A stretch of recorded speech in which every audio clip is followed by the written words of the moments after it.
বিসমিল্লাহির রহমানির রহিম। আসসালামু আলাইকুম, কেমন আছেন সবাই? আশা করি অনেক ভালো আছেন। আমিও আলহামদুলিল্লাহ ভালো আছি। আজকে আমরা নবম দশম শ্রেণীর নতুন কারিকুলামের ভিত্তিতে গণিত বইয়ের বা পরিমাপের ত্রিকোণমিতির অধ্যায়টা নিয়ে আলোচনা করব। আলোচনার আজকের পার্টটি হলো প্রথম পার্ট। আমরা পর্যায়ক্রমে প্রতিটি পার্ট নিয়ে এবং প্রতিটি অধ্যায়ের বিস্তারিত বিষয়গুলো নিয়ে আলোচনা করব। প্রতিটি অনুশীলনীর সবগুলো অঙ্ক আমরা সলিউশন করে দেওয়ার চেষ্টা করব। তো আমাদের সাথেই থাকুন। প্রথমে অধ্যায়টার নাম হলো পরিমাপে ত্রিকোণমিতি। পরিমাপে ত্রিকোণমিতি অর্থাৎ আমরা যখন কোনো কিছু পরিমাপ করব, এক্ষেত্রে হচ্ছে ভূমির পরিমাপ বা কোনো একটা বস্তুর পরিমাপ, আমাদের টেবিলের পরিমাপ, আমাদের বইয়ের পরিমাপ, সেক্ষেত্রে আমরা ত্রিকোণমিতিটা এখানে অ্যাপ্লাই করব। ঠিক আছে, তো এই বিষয়টা বোঝার জন্য আমাদেরকে বিস্তারিত জানতে হবে। আমরা এই বিষয়গুলো না জেনে আমরা সামনের দিকে চলে যাই। প্রথমে এইখানে আমরা যে দুই অপশনটা দেখতে পাচ্ছি, আমরা এই বিষয়টা নিয়ে বিস্তারিত জানব। প্রথমে বিষয়টা হলো সমকোণী ত্রিভুজের বিভিন্ন বাহু ও কোণের পরিচিতি। ঠিক আছে, এখানে সমকোণী বাহুটা ত্রিভুজ বলতে কি বোঝায়? যে ত্রিভুজের একটা কোণ সমকোণ, এটা আপনারা সবাই ভালোই জানেন। তো আমরা এই সমকোণী ত্রিভুজের বাহু এবং কোণের পরিচিতি জানবো। অর্থাৎ এখানে বোঝাতে চেয়েছেন যে যে কোনো একটা কোণের মান জানা থাকলে বা যে কোনো একটা সূক্ষ্ম কোণ, একটা সমকোণী ত্রিভুজের সমকোণ ব্যতীত অপর দুইটা কোণ অবশ্যই সূক্ষ্ম কোণ। অর্থাৎ একটা সূক্ষ্ম কোণ আমাদের কাছে যদি থাকে এবং এই সূক্ষ্ম কোণের সাপেক্ষে ত্রিভুজের তিনটা বাহু রয়েছে, একটা লম্ব, একটা ভূমি, একটা অতিভুজ। অর্থাৎ সমকোণের বিপরীত বাহুটাকে সাধারণত অতিভুজ বলা হয়। আর হচ্ছে সমকোণ সংলগ্ন উপরের দিকে যেটা উচ্চতা আমরা বলে থাকি সাধারণত, এটা হচ্ছে লম্ব বলা হয় বা হচ্ছে এটাকে বিপরীত বাহুও বলা হয়। আর সমকোণ এর সঙ্গে আর হচ্ছে সূক্ষ্মকোণের সঙ্গে যে কোণটা যেই বাহুটা থাকে সেটা হচ্ছে সাধারণত সন্নিহিত বাহু বা ভূমি। আর এই হলো সাধারণত ত্রিভুজের সম্পর্ক, সমকোণী ত্রিভুজের বাহু এবং কোণের পরিচিতি জানলাম আমরা, এবং এদের মধ্যে খুব সুন্দর সম্পর্ক রয়েছে। আমরা একটু খুব জানার চেষ্টা করব সামনের দিকে আগালে। যেমন এখানে আপনারা দেখতে পাচ্ছেন একটা ত্রিভুজ, এই ত্রিভুজটা অবশ্যই সমকোণী। কারণ এই ত্রিভুজের সমকোণী আমরা কীভাবে বুঝবো? যদি আমরা কোনো ত্রিভুজের দেখি যে এরকম বর্গের মতো করে একটা চিহ্ন কোনো একটা অ্যাঙ্গেলের সাথে দেওয়া রয়েছে, একটা কোণের সাথে দেওয়া রয়েছে, তাহলে এটাকে আমরা সাধারণত বলে থাকবো সমকোণী। ঠিক আছে, সমকোণ, এটাই সমকোণ হয়ে থাকবে। আর এই পাশে যে থিটাটা দেওয়া থাকবে বা আলফাও দেওয়া থাকতে পারে বা অন্য কোনো কিছু দেওয়া থাকবে, নর্মালি থিটা দেওয়া থাকবে, এটাই হচ্ছে আমাদের সূক্ষ্মকোণ। সূক্ষ্মকোণটা এই সি বিন্দুতে হতে পারতো। তো সেক্ষেত্রে এখানে কেন দেওয়া আছে বা এখানে কেন দিতে পারবেন না? দেওয়া নেই কেন? আসলে আপনি চাইলে এইখানেও দিতে পারবেন। ঠিক আছে, সেটা মুখ্য বিষয় না। আচ্ছা, এরপরে মুখ্য বিষয়টা হলো যেটা, সেটা হলো আমাদেরকে এই বিষয়গুলোর সাথে সম্পর্ক জানতে হবে যে এই এই সি বিন্দুর সাথে, তারপর হচ্ছে এ বিন্দুর, ঠিক আছে, তারপর হচ্ছে এই বি বিন্দুর, এরা প্রত্যেকটা যেমন সি থেকে এ পর্যন্ত একটা বাহু আমরা বলেছিলাম এটা লম্ব, সেটাকে বি দ্বারা প্রকাশ করা হয়েছে। সি থেকে বি পর্যন্ত এই দূরত্বটা অর্থাৎ সমকোণের বিপরীত বাহু যেটা, সেটা অতিভুজ। অতিভুজকে সাধারণত এখানে কি দ্বারা প্রকাশ করা হয়েছে? এ দ্বারা প্রকাশ করা হয়েছে। তারপরে হচ্ছে এ থেকে বি পর্যন্ত যে বাহুটা ভূমি যেটাকে বলেছিলাম আমরা, সেটা হলো সি দ্বারা প্রকাশ করা হয়েছে। সূক্ষ্মকোণটা রয়েছে থিটা। আচ্ছা, আর এটা হলো সমকোণ। ওকে, এখন দেখেন কিছু সম্পর্ক, অর্থাৎ কিছু অপারেটরের নাম রয়েছে এখানে। যেমন যদি এটার নাম হলো আলফা, এটা হচ্ছে কি আলফা, এটা হলো বিটা। আলফা এ এর মতো অনেকটা, বিটা অনেকটা ভি এর মতো একটু বাঁকানো, গামা অনেকটা ওয়াই এর মতো, গামা, আর থিটা, আর এটা হলো ডেল্টা যেটা একটু বাঁকানো করে লেখা হয়, এটা হলো ডেল্টা। ওকে, এখানে আমাদের ত্রিভুজে এখানে জাস্ট সূক্ষ্মকোণটা থিটা দ্বারা চিহ্নিত করা হয়েছিল। এখন এখানে একটা একক কাজ দেওয়া আছে যে নিচের চিত্রগুলো থেকে থিটা এবং আলফা সাপেক্ষে অতিভুজ, বিপরীত বাহু এবং সন্নিহিত বাহু চিহ্নিত করো। আচ্ছা, আমরা এটা এখন চিহ্নিত করব। যেমন ক নাম্বারের যে চিত্রটা দেওয়া আছে, এখানে দেওয়া আছে যে আমরা এখানে একটা এ দিতে পারি, এটা দিতে পারি হচ্ছে বি, আমাদের খুশি আমরা অন্য কিছু দিতে পারতাম, এখানে আমরা নাম দিলাম সি। আচ্ছা, এখন দেখলাম এ বি দেওয়া আছে 17, তারপর হচ্ছে বিসি দেওয়া হচ্ছে 8, এসি দেওয়া হলো 15। এখানে একটা থিটা দেওয়া আছে যেটা হচ্ছে আমাদের সূক্ষ্মকোণ। আর এইখানে যে একটা বর্গের মতো যেটা দেওয়া আছে এটা হলো আমাদের সমকোণ। এইখান থেকে এই পর্যন্ত এটা হলো সমকোণ। সমকোণের বিপরীত বাহুটা হলো কি? অতিভুজ, আমরা জানি। আর যেটা ভূমির সাথে সংলগ্ন আছে, ভূমির সাথে রয়েছে, এটা হলো আমাদের ভূমি, আর যেটা উপরের দিকে সেটা হলো লম্ব।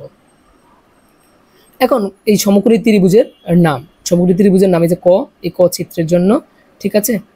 তো এখানে ডাবল করে চলে আসছে। আচ্ছা যাই হোক, আমরা এটা দেখি ত্রিভুজের নাম। এখানে সূক্ষ্মকোণটা হলো থিটা, এই যে ক চিত্রে এটা হলো সূক্ষ্মকোণ। অতিভুজ হচ্ছে 17। তাহলে বিপরীত বাহু কত আমরা জানি,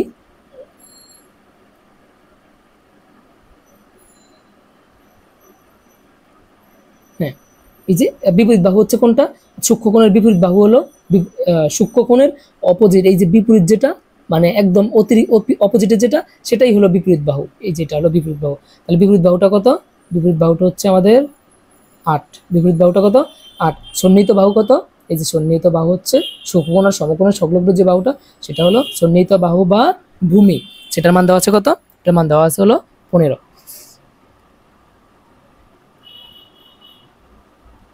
হ্যাঁ ঠিক আছে। আচ্ছা তাহলে 15 পেলাম। এখন খ চিত্রের ক্ষেত্রে আমরা কি দেখব? সূক্ষ্মকোণটা হচ্ছে থিটা। সূক্ষ্মকোণের বিপরীত বাহু যেটা থাকে সেটা হচ্ছে, তাহলে এইখানে আমি একটু দেখিয়ে দিচ্ছি, আমি লিখছি না, আর লিখতে সময়টা একটু বেশি লেগে যায়। এখানে দেখেন থিটা, প্রথমে অতিভুজটা তাহলে কোনটা হবে? অতিভুজ হলো সমকোণের বিপরীত বাহু। এটা হলো সমকোণ, এটা হলো সমকোণ। তাহলে সমকোণের বিপরীত বাহু হচ্ছে কি? ফি। তাহলে ফি হবে অতিভুজ, ফি হবে অতিভুজ। এবং বিপরীত বাহুটা হবে কি? সূক্ষ্মকোণের বিপরীত বাহু যেটা, সেটা হবে বিপরীত বাহু, অর্থাৎ আর। তাহলে এখানে আর হবে আমাদের বিপরীত বাহু। তারপরে এই যে ফিটা হবে কি? অর্থাৎ সমকোণ আর হচ্ছে সূক্ষ্মকোণ, এই দুইটা সংলগ্ন যে বাহুটা থাকবে সেটা হবে আমাদের সন্নিহিত বাহু, অর্থাৎ কি হচ্ছে? সন্নিহিত বাহু। আচ্ছা এরপরে ঘ নং চিত্রে যদি আমরা লক্ষ্য করি, এখানে দুইটা থিটা দেওয়া আছে, দুইটা অ্যাঙ্গেল দেওয়া আছে। একটা সূক্ষ্মকোণ দুইটা দেওয়া আছে, একটা হচ্ছে থিটা, একটা হলো থিটা, আর একটা হচ্ছে আলফা।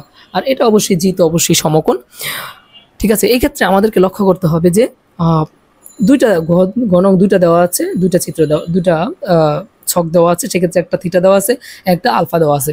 তাহলে সূক্ষ্মকোণ যদি থিটা হয়, সূক্ষ্মকোণ থিটা হলে তখন আমাদের অতিভুজ কত? তাহলে অতিভুজ কোনটা হবে? আমাদের অতিভুজটা হবে যখন থিটা, তখন অতিভুজ হবে হচ্ছে এইটা, এটার নাম ফি দিলাম, ঠিক আছে। অর্থাৎ ফি হলো তখন আমাদের অতিভুজ, ফি হলো অতিভুজ, হ্যাঁ ফি হলো অতিভুজ। আচ্ছা এরপরে যদি আমরা দেখি যে আমার সরি আমরা ভুল করে ফেলেছি এখানে,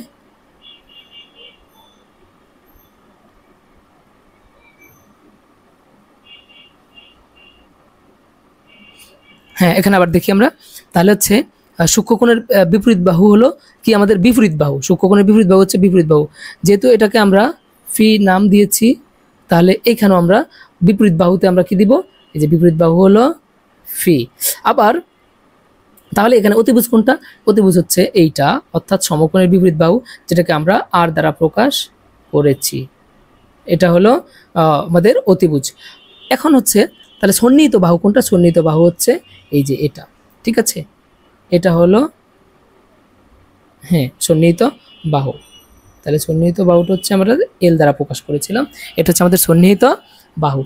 ওকে আমরা বুঝতে পারছি। এখন যখন আলফা হবে সূক্ষ্মকোণ, সেক্ষেত্রে বিপরীত বাহু হবে এল, অতিভুজ হবে আর, অতিভুজ আর ঠিকই থাকবে, আর আমাদের সন্নিহিত বাহু হবে ফি, ঠিক আছে। আচ্ছা এই বিষয়গুলো আশা করি বুঝতে পারছেন। তাহলে সমকোণী ত্রিভুজের অতিভুজ এবং সন্নিহিত বাহুর অন্তর্বর্তী কোণের সাপেক্ষে বিভিন্ন বাহুর অনুপাতগুলো আমরা কিভাবে বের করব একটু লক্ষ্য করেন। প্রথম হচ্ছে সন্নিহিত বাহু, বিপরীত বাহু, তারপর হলো অতিভুজ। এই বিষয়গুলো আমরা খুব ভালো করেই জানি, ঠিক আছে।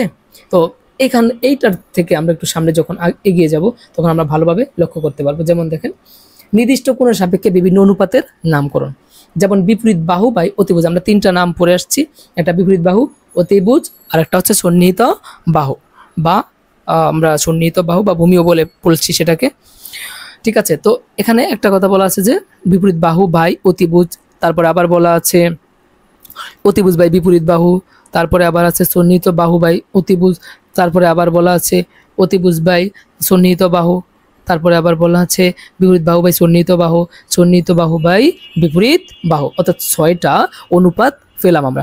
এই অনুপাতগুলোর এখন নাম করব। এই অনুপাতগুলোর এখন নামকরণ করব। আমরা 6টি অপারেটরের নাম জানি। ত্রিকোণমিতিক 6টি অপারেটর রয়েছে। ত্রিকোণমিতিক কয়টি অপারেটর? 6টি অপারেটর রয়েছে।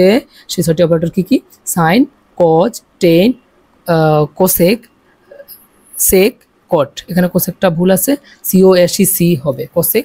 সংক্ষেপে নতুন কারিকুলামের বইতে মানে CSC লিখছে। CSC মানে হচ্ছে কোসেক।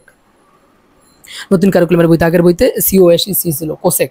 আচ্ছা, তাহলে সাইন, কস, টেন, কোসেক, সেক, কট। ওকে, এই 6টা হচ্ছে ত্রিকোণমিতিক অপারেটর। এই 6টি অনুপাতের সাথে যে সম্পর্কগুলো তা হচ্ছে এখানে এই যে আমাদের পাশে ত্রিভুজটা রয়েছে, বিপরীত বাহু, অতিভুজ, সন্নিহিত বাহু। প্রথম হলো যেমন সাইন থিটা। সাইন থিটা আমরা এটাকে খুব সংক্ষেপে মনে রাখার জন্য পড়ব। যেমন সাইন থিটা, থিটা বলতে কোনটা? এই যে সূক্ষ্মকোণ। সাইন থিটা ইকুয়াল টু হচ্ছে কি? বিপরীত বাহু বাই অতিভুজ। সাইনের সম্পর্ক হচ্ছে কার? এই যে বিপরীত বাহুর সাথে অতিভুজের সম্পর্ক, ঠিক আছে। তারপরে কজের সাথে সম্পর্ক কার? কজ হচ্ছে সন্নিহিত বাহু বাই অতিভুজ। কজের সাথে সম্পর্ক হচ্ছে এটার আর এটার, ঠিক আছে। এরপর হচ্ছে এই সাইন আর কজ মিলে আমরা পাই হচ্ছে টেন, ঠিক আছে। যদি আমরা এটাকে সংক্ষেপে মুখস্থ রাখার চেষ্টা করি, যেমন সাইন, সাগরে লবণ আছে, আসলে ওই সম্পর্কটা এর সাথে মিলছে না, কারণ এখানে আমরা বিপরীত বাহু ব্যবহার করছি, কিন্তু আমরা পড়েছি বিপরীত বাহুকে পড়েছি হচ্ছে লম্ব, আর হচ্ছে অতিভুজকে অতিভুজে পড়েছি সন্নিহিত বাহুকে পড়েছি ভূমি, ঠিক আছে। এটা উচ্চতা লিখেছি, লম্ব পড়েছিলাম আমরা। তাহলে বলছিলাম কি সাগরে লবণ আছে, অর্থাৎ লম্ব বাই লবণ মানে হচ্ছে লম্ব, আছে মানে অতিভুজ। তাহলে সাগরে লবণ আছে, লম্ব বাই অতিভুজ, অর্থাৎ বিপরীত বাহু বাই অতিভুজ। তারপর হচ্ছে কস থিটা মানে হচ্ছে কি? কবরে ভূত আছে। হ্যাঁ, কস থিটা মানে কি? কবরে ভূত আছে। অর্থাৎ এইটা কিভাবে শিখেছি? অর্থাৎ কবরে ভূত আছে, ভূত মানে হচ্ছে ভূমি, আছে মানে অতিভুজ, ঠিক আছে। আচ্ছা, তারপরে টেন থিটা মানে কি হচ্ছে?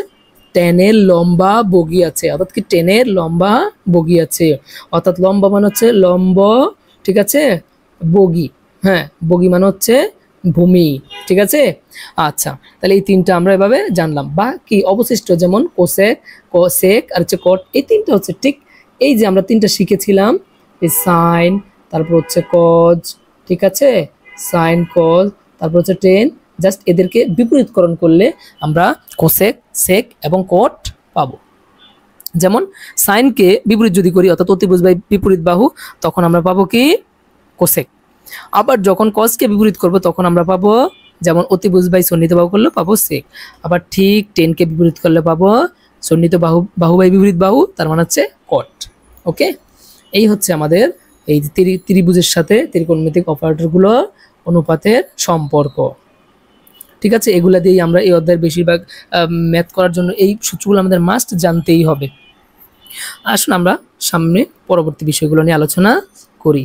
যেমন আমরা সংক্ষিপ্ত অপারেটরগুলো ব্যবহার করেছিলাম, আমরা এখান থেকে এখন জানবো যে যেমন SIN, সাইন, এই সাইনের সংক্ষিপ্ত রূপ লিখেছি SIN। কোসাইনের কজ লিখেছি, ট্যানজেন্টের ট্যান লিখেছি, কোটেনজেন্টের কট লিখেছি, সেকেন্ডের সেক লিখেছি, কোসেকেন্টের লিখছি কোসেক, COCHC। আগের বইতে যখন পুরাতন বইগুলো ছিল সেই বইতে ছিল COSEC, এখানে আসছে CSC মানে হচ্ছে কোসেক।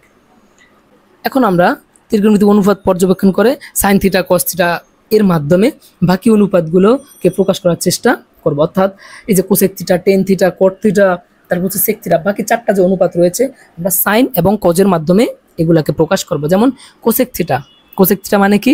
অতিভুজ বাই বিপরীত বাহু, বা এই অতিভুজ বাই বিপরীত বাহুকে লিখতে পারি 1 বাই বিপরীত বাহু বাই অতিভুজ।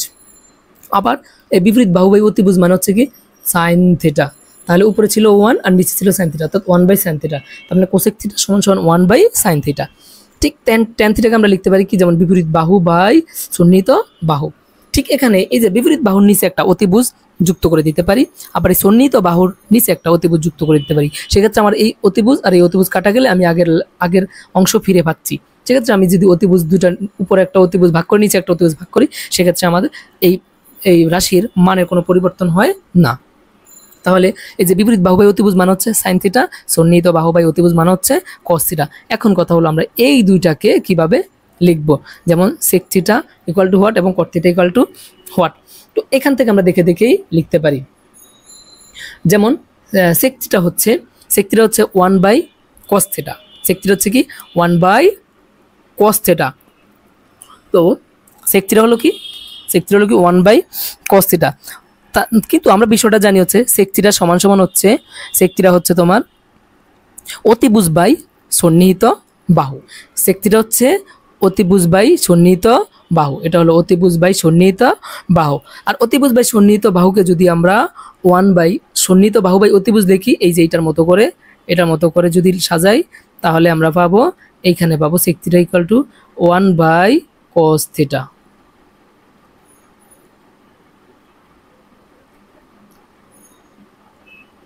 cos থিটা, তার মানে sec theta equal two 1/cos theta. আবার cot থিটা কি, জাস্ট tan এর বিপরীতটা হচ্ছে cot থিটা। যেহেতু সন্নিহিত বাহু বাই বিপরীত বাহু ছিল হচ্ছে cot থিটা, ঠিক এই cos থিটাকে উপরে লিখবো আর নিচে লিখবো sin থিটা, সেটাই হলো আমাদের cot থিটা। ঠিক আছে, তার মানে cot থিটা কি পেলাম, cot থিটা হবে হচ্ছে জাস্ট এই cos theta by sin theta, অর্থাৎ উপরে cos থিটা লিখবো আর নিচে sin থিটা লিখবো, জাস্ট এইটাকে নিচে লিখবো, ঠিক আছে, আর নিচেরটাকে এই উপরে লিখবো, তবে আমি পেয়ে যাব কি cot থিটা। ওকে, এখন আমরা কোণের বিভিন্ন মান সম্পর্কে ধারণা নিব। যেমন এবিসি সমকোণী ত্রিভুজের ত্রিভুজ ভি কোণ ইকুয়াল টু এক সমকোণ। আমি এখানে বি কোণটা বুঝাইছি এক সমকোণ মানে বি কোণের মান 90 ডিগ্রি। তাহলে এ কোণ ইকুয়াল টু 45 ডিগ্রি।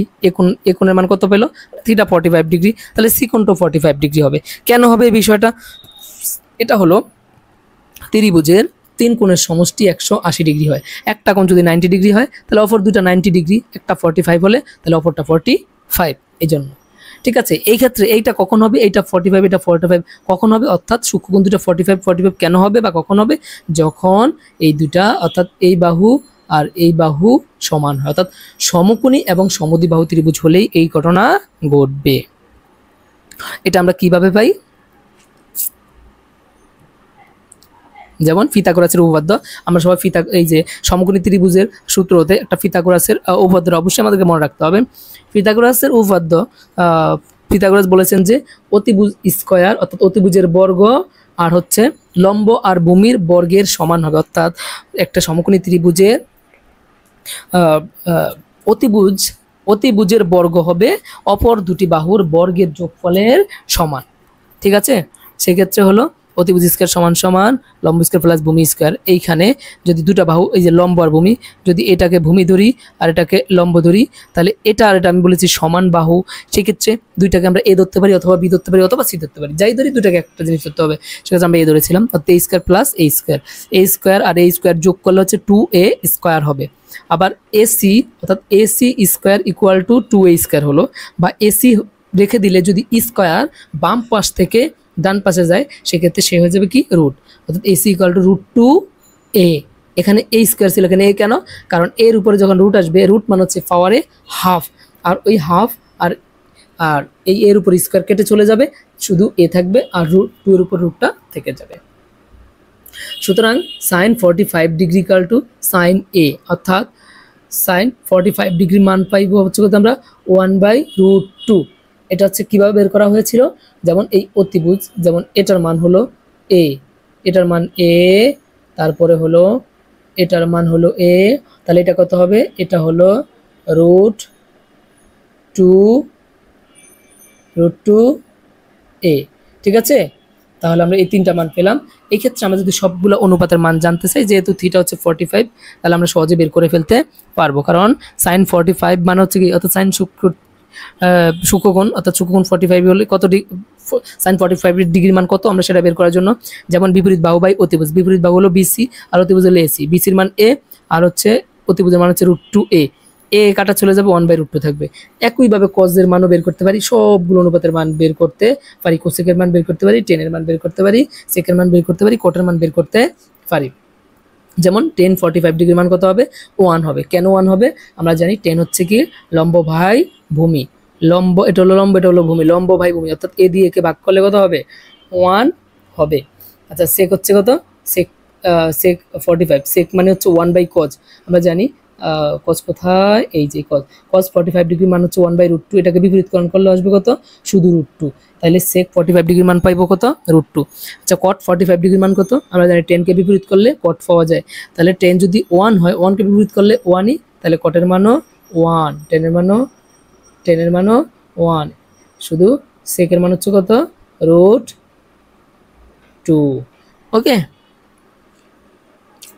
আচ্ছা এরপরে 30 ডিগ্রি 60 ডিগ্রি কোণের মান আমরা কিভাবে বের করব, এই সিমিলার একই উপায়ে আমরা 30 ডিগ্রি এবং 60 ডিগ্রি কোণের মান বের করতে পারি। তো আমরা বিশেষ করে চলে যাই পরবর্তী বিষয়গুলোতে, এই বিষয়গুলো অর্থাৎ 30 ডিগ্রি 45 60 90 ডিগ্রি মান কিভাবে বের করব, এটা আমি অন্য একটা টিউটোরিয়াল নিয়ে আলোচনা করব, যেখানে খুব সহজেই আপনারা এই বিষয়গুলো মনে রাখতে পারবেন, হাতের মাধ্যমে কিভাবে মনে রাখা যায় ওই বিষয়টা নিয়ে ওই টিউটোরিয়ালে আলোচনা করব। আচ্ছা এখন আমরা মূল বিষয়টাতে চলে যাই। যেমন sine cos tan cot sec cosec, এই 6টা অপারেটরের 30 ডিগ্রি 60 ডিগ্রি 45 ডিগ্রি 90 ডিগ্রির জন্য কি কি মান হতে পারে, আমরা সেই মানগুলো নিয়ে এখন আলোচনা করব। সাথে সাথে আমরা আবার 0 ডিগ্রিও রেখে দিব। যেমন প্রথমে এখানে হচ্ছে 0 ডিগ্রি, তারপর হচ্ছে 30 ডিগ্রি, তারপরে হলো কত আমাদের 45 ডিগ্রি, তারপর হচ্ছে 60 ডিগ্রি, তারপর হচ্ছে আমাদের 90 ডিগ্রি।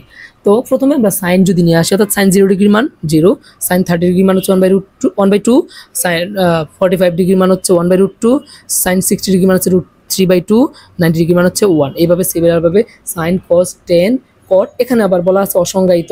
অসংজ্ঞায়িত মানে কি, অর্থাৎ 10 90 ডিগ্রির মান হচ্ছে অসংজ্ঞায়িত, অর্থাৎ 10 90 ডিগ্রি যখন হবে এখানে এটাকে সংজ্ঞায়িত করা যায় না, এখানে কোনো তার ভ্যালু নেই, অর্থাৎ 10 90 ডিগ্রিতে তার কোনো মান আমরা খুঁজে পাই না বা নির্ণয় করতে পারি না, সেই জন্য আমরা সেটাকে বলেছি অসংজ্ঞায়িত। ঠিক কট 0 ডিগ্রির মানও যখন 0 ডিগ্রি যখন আসবে কট, সেখানে আসলে কোনো মান নির্ণয় করা যায় না, অর্থাৎ অসংজ্ঞায়িত থাকে। সিমিলারভাবে সেক এবং কোসেকের ক্ষেত্রেও সেক 90 ডিগ্রির মানও অসংজ্ঞায়িত, কোসেক 0 ডিগ্রির মানও অসংজ্ঞায়িত, অর্থাৎ এগুলো সংজ্ঞায়িত করা যায় না, বাকি সবগুলা ভ্যালু আমরা সংজ্ঞায়িত করতে পারি। আপাতত এইখান থেকে এই টপিকটা একটু আপাতত আয়ত্তে রাখতে হবে, অর্থাৎ মুখস্থ রাখতে হবে। আমি যখন আরেকটা টিউটোরিয়াল দিব তখন সেক্ষেত্রে আপনাদের আর মুখস্থ রাখার কোনো প্রয়োজন নেই, আপাতত মনে রাখলেই হবে। আমাদের এই ম্যাথগুলো করার জন্য এই ভ্যালুগুলো খুবই জরুরি লাগবে। আর যখন আমি হাতের আঙ্গুলে কীভাবে ওটাকে মনে রাখা যায় সেই টিউটোরিয়াল অতি তাড়াতাড়ি পৌঁছে দিব। এখন এখানে একটা সমস্যা দেওয়া আছে যেটাকে আমাদেরকে সমাধান করতে হবে। সমকোণী ত্রিভুজ ABCA, এ কোণ 30 ডিগ্রি, বি কোণ 90 ডিগ্রি এবং AB বাহুর দৈর্ঘ্য 7 সেন্টিমিটার, BC এবং AC বাহুর দৈর্ঘ্য কত, অর্থাৎ একটা সমকোণী ত্রিভুজ দেওয়া আছে। কারণ এখানে যদি সমকোণের চিহ্নটা দেওয়া নেই আমরা বুঝে নিচ্ছি এটা সমকোণ, কারণ এই বাহুটার একটা রেখার উপর একটা রেখার যদি লম্ব হয় তাহলে তারা মধ্যবর্তী কোণ 90 ডিগ্রি উৎপন্ন করে থাকে নর্মালি। তো সেক্ষেত্রে আমরা বুঝতে পারছি এখানে এই AB বাহুর, এই যে A থেকে AB পর্যন্ত এই বাহুটার দৈর্ঘ্য দেওয়া আছে কত, 7, দৈর্ঘ্য কত দেওয়া আছে, 7 দেওয়া আছে। আচ্ছা তাহলে BC এবং AC আমাদেরকে বের করতে হবে, এই যে এটা আর হলো এটা, ঠিক আছে, এটা আর এটা বের করতে হবে আমাদেরকে। আমরা এখান থেকে একটা কোণের দুইটা কোণের মান জানি, কিন্তু আমরা অবশ্যই কখনো 90 ডিগ্রি নিয়ে কাজ করব না, আমরা কাজ করব সূক্ষ্ম কোণটাকে নিয়ে। সূক্ষ্ম কোণ কত দেওয়া আছে, এখানে 30 ডিগ্রি দেওয়া আছে। তাহলে ABC ত্রিভুজ হতে আমরা পাই যে tan A বলতে আমি 30 ডিগ্রিকে মিন করছি। tan A = tan থিটার সূত্র কি, লম্ব ভাই ভূমি, অর্থাৎ বিপরীত বাহু বাই সন্নিহিত বাহু, ঠিক আছে, অর্থাৎ এই যে BC বাই AB, ঠিক আছে, এই যে লিখেছি tan A = BC by AB। tan A মানে কত, এ কোণের মান 30 ডিগ্রি, এই যে এ কোণের মান 30 ডিগ্রি, এ কোণের মান কত, এ কোণের মান 30 ডিগ্রি পেলাম আমরা। তাহলে tan 30 ডিগ্রি = BC, এই যে BC এর মান আমরা জানি না, কিন্তু এই যে AB এর মান জানি। AB এর মান কত, এই যে 7, AB এর মান এই 7 বসিয়ে দিলাম। তাহলে tan 30 ডিগ্রির মান আমরা এই যে এইখানে ছকের ভিতরে দেখিয়ে দিচ্ছি, এই যে tan 30 ডিগ্রির মান কত, 1/√3, ঠিক আছে, এই মানটা আমাদেরকে মনে রাখতে হবে আপাতত, আমি যতক্ষণ ওই টিউটোরিয়ালটা দিচ্ছি। tan 30 ডিগ্রি মানে 1/√3, আর BC এর BC 7, যেখানে 7, তারপর এটাকে আমরা আর গুণ করতে পারি, 7 আর 1 গুণ করলে হচ্ছে 7 হবে, আর BC আর √3 গুণ করলে হচ্ছে √3 BC হবে। সেখান থেকে BC এর সাথে √3 থাকবে গুণ, সেটাকে আমরা এখানে ভাগ করে দিতে পারি, অর্থাৎ BC = 7/√3, যেটাকে আমরা ক্যালকুলেশন করলে পাবো 4.04 সেন্টিমিটার। তাহলে এই BC পেলাম কত, 4.04 সেন্টিমিটার। ওকে, আবার এখন যেহেতু আমাদেরকে বের করতে হবে হচ্ছে অতিভুজ, তাহলে এখন আমরা যে কোনো একটা অপারেটরের মাধ্যমে প্রমাণ করতে পারি যার সাথে অতিভুজের সাথে ভূমি অথবা অতিভুজের সাথে লম্বের সম্পর্ক রয়েছে। তাহলে এই ক্ষেত্রে আমরা ব্যবহার করতে পারি সাইন অথবা কজ। এই দুটা ছাড়া অন্য কোনোটা ব্যবহার করে আসলে ভ্যালুটা বের করতে পারবো না সহজে বের করার জন্য কজ অথবা সাইন ব্যবহার করতে পারি। সেক্ষেত্রে আমরা কজ ব্যবহার করলাম, কজ 30 ডিগ্রি অর্থাৎ কজ এ ইকুয়াল টু কত? কজ হচ্ছে কার সাথে সম্পর্ক? ভূমি বাই অতিভুজ। কজ হচ্ছে কি? ভূমি বাই অতিভুজ, ঠিক আছে? তাহলে ভূমি হচ্ছে কত? 7, অতিভুজ হচ্ছে কত? AC, ঠিক আছে? cos 30 ডিগ্রি মান কত? cos 30 ডিগ্রি মান হচ্ছে √3/2, এই যে এখানে দেখিয়ে দিলাম, এই যে cos 30 ডিগ্রি মান হচ্ছে √3/2, ঠিক আছে? তাহলে এখানে আমরা লিখলাম cos 30 হচ্ছে √3/2 ইকুয়াল টু 7/AC। এসির মান বের করবো, আর যদি গুণ করি √3 এসির সাথে গুণ হবে, এই সেই √3 ভাগ করে দিলে নিচে চলে যাবে, আর এই আর গুণ হয়ে অর্থাৎ 2 আর 7 গুণ হয়ে 7 গুণে 14 উপরে বসে যাবে। আমরা ক্যালকুলেশন করলে পাবো 8.08 সেন্টিমিটার প্রায়, ঠিক আছে? তাহলে এইটা হলো অপর দুটা বাহু বের করার নিয়ম। এই পর্যন্ত আমরা এটুকু জানলাম। উন্নতি এবং অবনতি কোণ সম্পর্কে ধারণা নিব, এবং উন্নতি কোণ কি এবং অবনতি কোণ কি। আসলে আমরা কোণ সম্পর্কে ধারণা পেয়ে গেছি, কিন্তু উন্নতি কি আর অবনতি কি এই অধ্যায়ের অঙ্কগুলো করার জন্য বিশেষ করে আমাদের এই উন্নতি অবনতি সম্পর্কে পূর্ণ ধারণা থাকতে হবে। যেমন যদি আমরা এই চিত্রগুলো লক্ষ্য করি, চিত্রগুলো লক্ষ্য করলে আমরা দেখতে পাবো যে এখানে একটা ট্রি অর্থাৎ গাছের ছবি আঁকা রয়েছে। ইভেন গাছটার হচ্ছে উলম্ব একটা রেখা দেওয়া আছে গাছটা বরাবর। ইভেন এইখানে একজন লোক দাঁড়িয়ে রয়েছে, গাছটার আনুভূমিকে একজন সমান্তরালে একজন লোক দাঁড়িয়ে আছে। অর্থাৎ লোকের যেখান থেকে তাকাচ্ছে চোখ থেকে গাছটির শীর্ষের বলা আছে এখানে উন্নতি কোণ। এখানে কি কোণ? উন্নতি কোণ, অর্থাৎ শীর্ষের উন্নতি কোণ বলা হয়। অর্থাৎ যখন কোনো একটা ব্যক্তি তার আনুভূমিকের সাপেক্ষে অর্থাৎ উপরের দিকে কোনো বস্তু দেখে এবং উপরের দিকে কোনো কোণ উৎপন্ন করে, এই যে উপরের দিকে কোণটা উৎপন্ন করেছে এইটা হলো উন্নতি কোণ। যদি সে এইখান থেকে এই নিচের দিকে দেখতো আর এই আনুভূমিক ভূমির সাথে অর্থাৎ নিচের দিকে কোণ উৎপন্ন করতো, তখন সেটা হতো কি আমাদের অবনতি কোণ, ঠিক আছে? অর্থাৎ আনুভূমিকের সাপেক্ষে যখন উপরের দিকে কোনো কোণ উৎপন্ন করবে তখন সেটা হবে উন্নতি কোণ, আর নিচের দিকে কোনো কোণ উৎপন্ন করলে সেটা হবে অবনতি কোণ। এই দ্বিতীয় চিত্রের মাধ্যমে আমাদেরকে যেটা দেখিয়ে দেওয়া আছে, একটা মেয়ের ছবি দেখানো আছে, ব্যালকনিতে সে দাঁড়িয়ে আছে। ইভেন সে হচ্ছে আর একটা ফুটবলের দিকে তাকিয়ে আছে, অর্থাৎ আনুভূমিকের সাপেক্ষে আমরা রেখা অঙ্কন করি, ওই রেখার থেকে তার দৃষ্টির যে একটা কোণ উৎপন্ন করেছে এটাই হলো অবনতি কোণ। অর্থাৎ নিচের দিকে যখন কোনো কোণ উৎপন্ন করে সেটা হচ্ছে অবনতি, উপরের দিকে উৎপন্ন করলে সেটা হচ্ছে উন্নতি কোণ। এখানে খুব সুন্দর করে আরো ভালোভাবে বোঝানো আছে এটার মধ্যে উন্নতি কোণ এবং অবনতি কোণ। এখন আমরা এই বিষয়ে 2-4টি সমস্যার সমাধান করব। যেমন একটা সমস্যা দেওয়া আছে এখানে, এই সমস্যাটা হলো একটি মই একটি ঘরের ছাদের কিনারে হেলান দিয়ে রাখা হয়েছে। মইটির দৈর্ঘ্য 12 ফুট এবং মইটি ভূমির সাথে 45 ডিগ্রি কোণ উৎপন্ন করেছে। ভূমি থেকে ছাদের উচ্চতা নির্ণয় করো।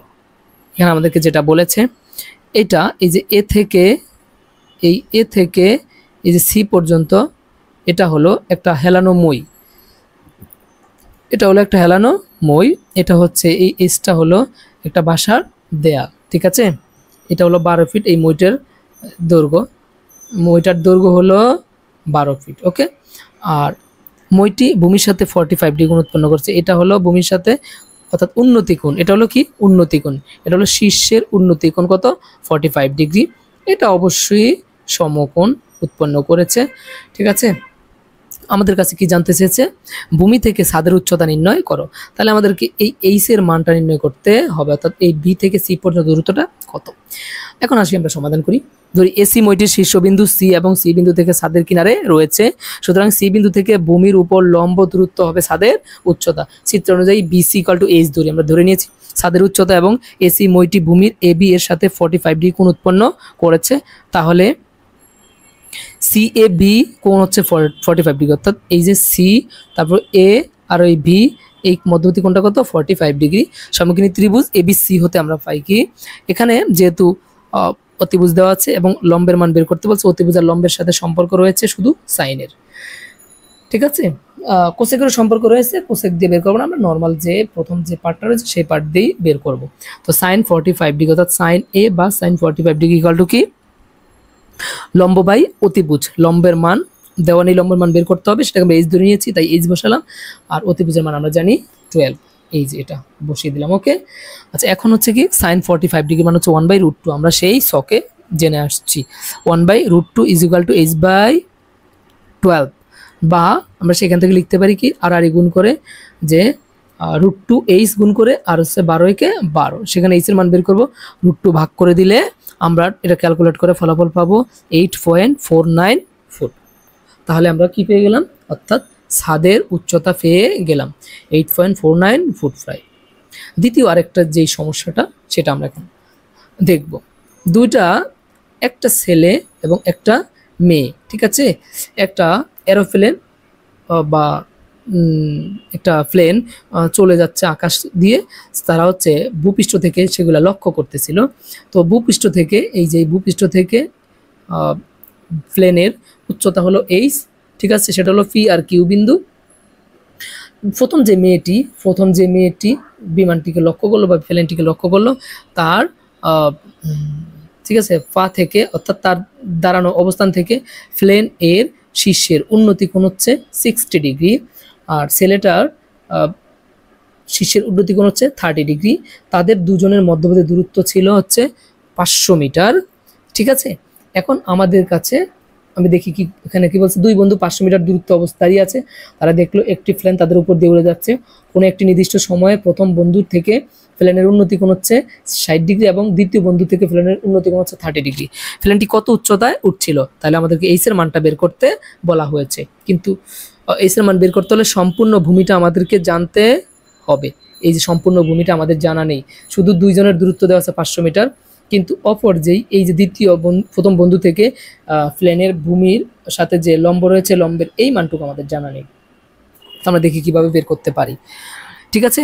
তা প্লেনটির কত উচ্চতায় উঠছিল সেটা বের করতে হবে, এইচের মান। প্লেনটি যদি 2 সেকেন্ড পরে দ্বিতীয় বন্ধুর মাথার উপর দিয়ে অতিক্রম করে তবে প্লেনের গতিবেগ কত ছিল। আচ্ছা, দ্বিতীয় আরেকটা কথা রয়েছে, আমরা প্রথম অংশটা আগে কাজটা করে নেই, তারপরে দ্বিতীয় অংশের কাজটা আমরা করব।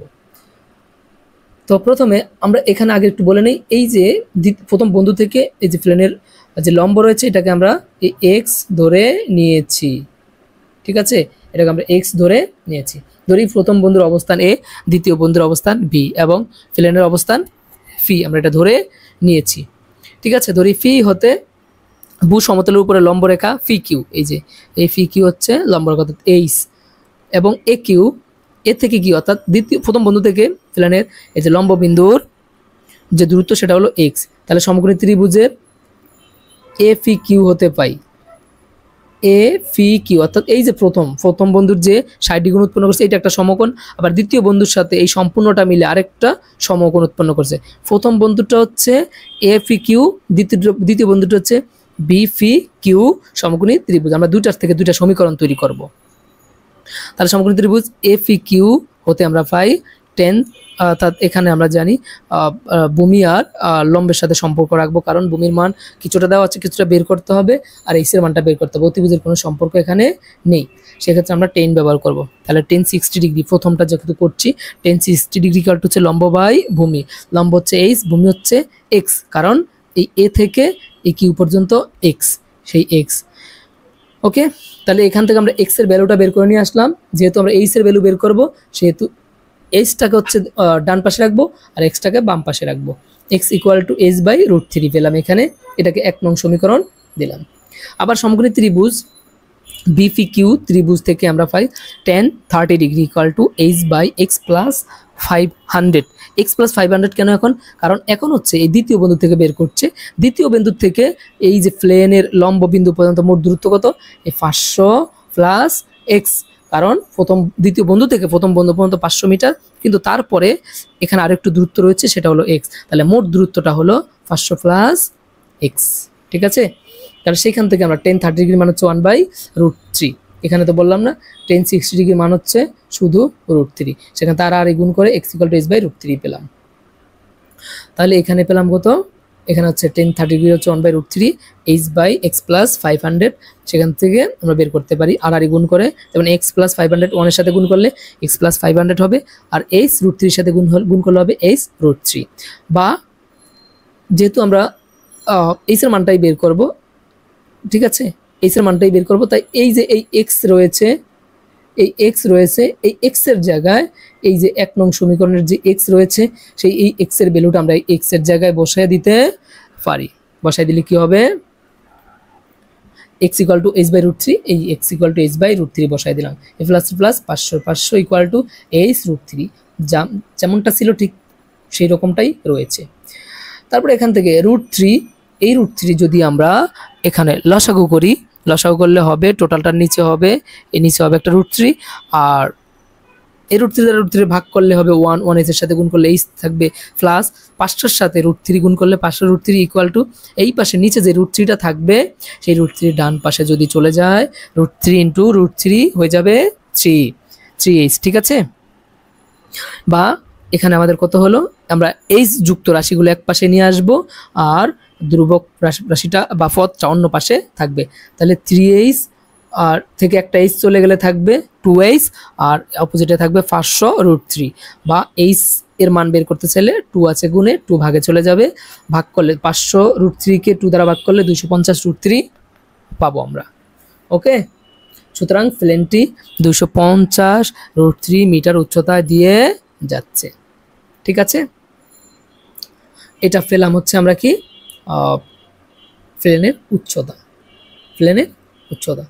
এখান থেকে একটু জিনিসটা যদি আমরা লক্ষ্য করি, এক্স এর ভ্যালুটা বের করে নিতে পারি, এক্স এর ভ্যালুটা বের করে নিতে পারি যে মোট কতটুকু দূরত্ব,